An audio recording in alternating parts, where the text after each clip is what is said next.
probably not using Design Space to its full potential. Today I'm going to show you some of the top features within Design Space, so whether you just got your Cricut or you've had your Cricut for a while, I'm sure this video will teach you something new. If you're new here, hi, I'm Jordan. I like to share Cricut crafts and small business tips on my channel. I recently got asked how to organize bookmarked items and follow artists, so I thought this would be a great opportunity to share some Design Space tips that you might not be aware of. Okay, so I am in Cricut Design Space and I want to go through some of the basics with you. So first things first, up here in the top left, you can search all projects, images, and community members. So if you were looking for a certain designer, you could search that.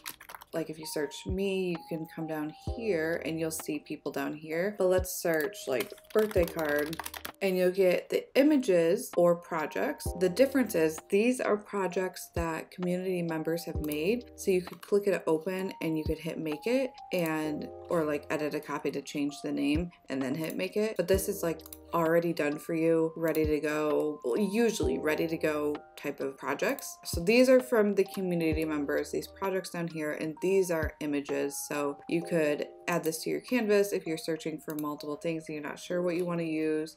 You could add all these to your canvas, then hit view canvas and kind of see how they're set up. Like this one has editable text, so you can change that. This one also has editable text right here, so you can change the message to be whatever you want. And then you can kind of see how things are made and how you would make it and see if it's something you would want to do.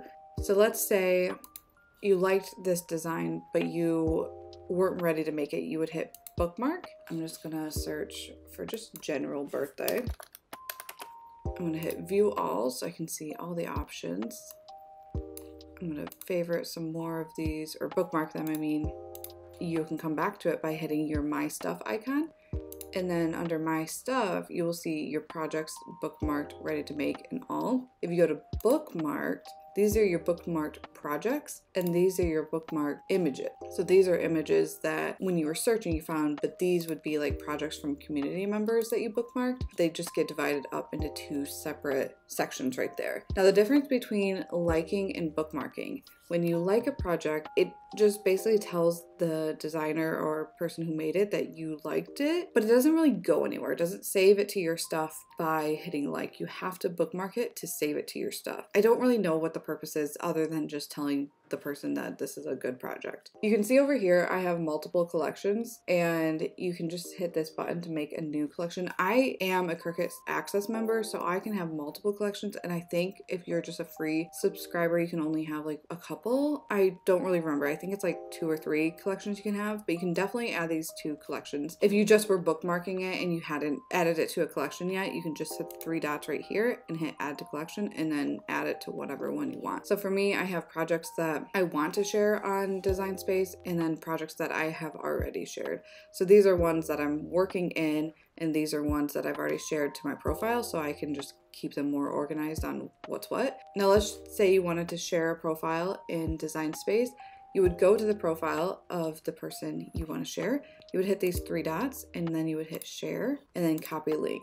Now it's copied and you can paste it wherever you want. You can do this with any profile. Now when you are looking for designers to follow, you can search the person and then follow like this. Or if you're scrolling through here and you see a design you like, you can follow these people just by clicking the button here. Or let's say I want to see more from this person, I would just click on their name right there and then I'd hit the follow button. And you can see all the projects that they have made, and if it's like stuff that you enjoy and want to see more of, that's where you would find it. So popping into the iPad, here is where you would search the same thing. Well, you know, if you can type.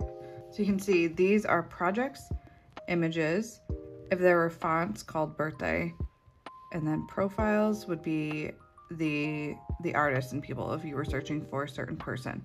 But projects would be the first tab, and these are just the same. You can click on those and you can hit make it or customize. You can bookmark it, you can like it, you can click on the person to follow them. So similar there. And then here, if you click on it, this is where you would add it to your canvas. You can see more like it, and then you can bookmark these images right from here. You can add it to a collection by clicking that if you wanted to. And then you can also click on the artist from here to see their images and projects. So you can see what this person has made. I'm already following them. But if you like some of these, you would just favorite them. And yeah, that's pretty much how you do all of that within here. If you wanted to follow them, you would follow them by tapping that button right there. My stuff is located down here, and then it's divided up into your projects, images, and collections. Here is how you would organize it and add it to a collection. So if I wanted to add it to a collection, I would tap this, and let's say it was already in one of these. This is how I would remove it. It's just coming into here and changing it. So I'm just gonna leave it alone for now. Now let's go to images.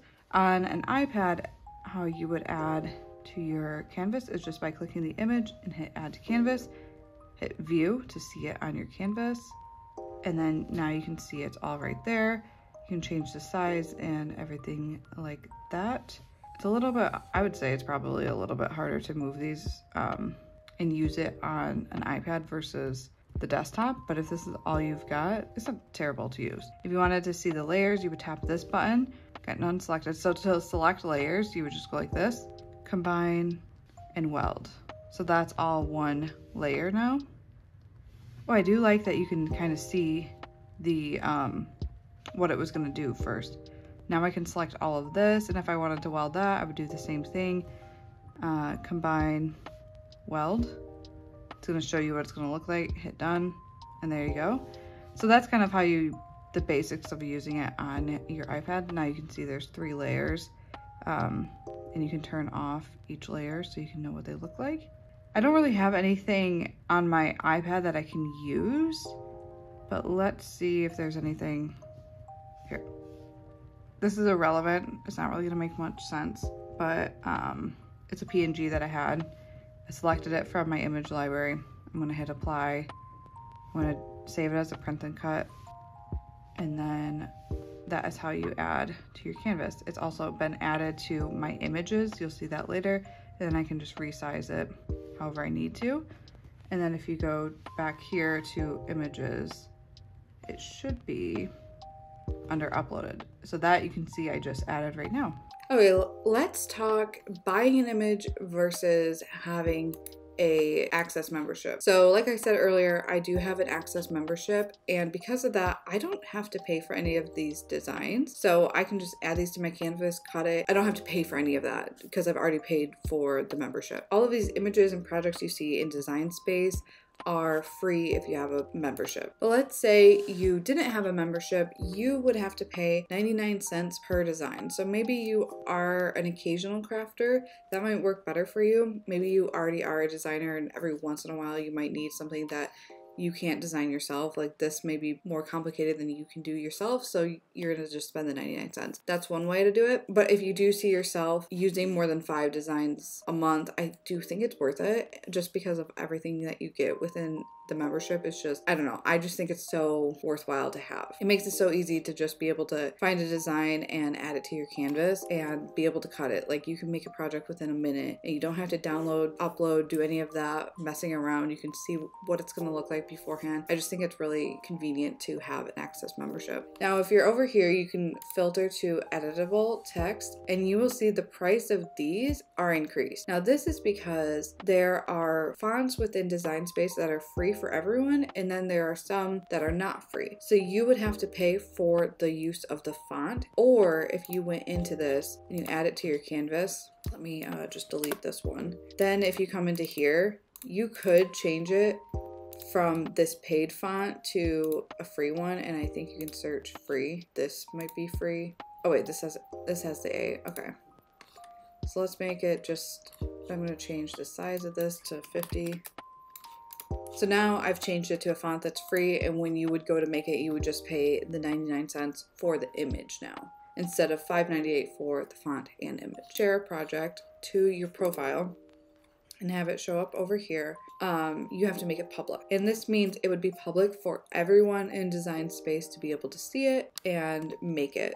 So to be honest though, I'm not quite sure how it works if you upload your own design versus using a design that's in Design Space, if that makes sense. So this is an image I made and uploaded as a Cricut artist, and then I used that in this project. So you could come in and make it, and it would be using an image that's already in Design Space. Now, I'm not sure let's say this design I just uploaded and made it and I'm not an artist, I don't know if people would be able to make it. I would probably want to look into that a little bit more if you were sharing images that you had uploaded. But you would go to your stuff, and let's say I had this project made and finished. I would hit edit product details, add a photo, add a description like how you made it, what cut settings you used, and then add some tags. You'd hit save, and then once it's done, you would be able to hit this little share button, and then you would be able to share it to Design Space, but because I don't have a photo, I can't share it. So that is how you would share the project. And then it would add to your profile and everyone could see it, like it, favorite it. One thing I want to mention is within Design Space, you have all these tabs and you can go in. So this one's like birthday. So it's going to show you some new designs, some cards, some t-shirts. So it's filled to the brim with inspiration. And these are always changing. So you have all these tabs up here to help you stay inspired, but then this is a curated section for you. So these are projects similar to ones we've been making. These are showing you some new fonts.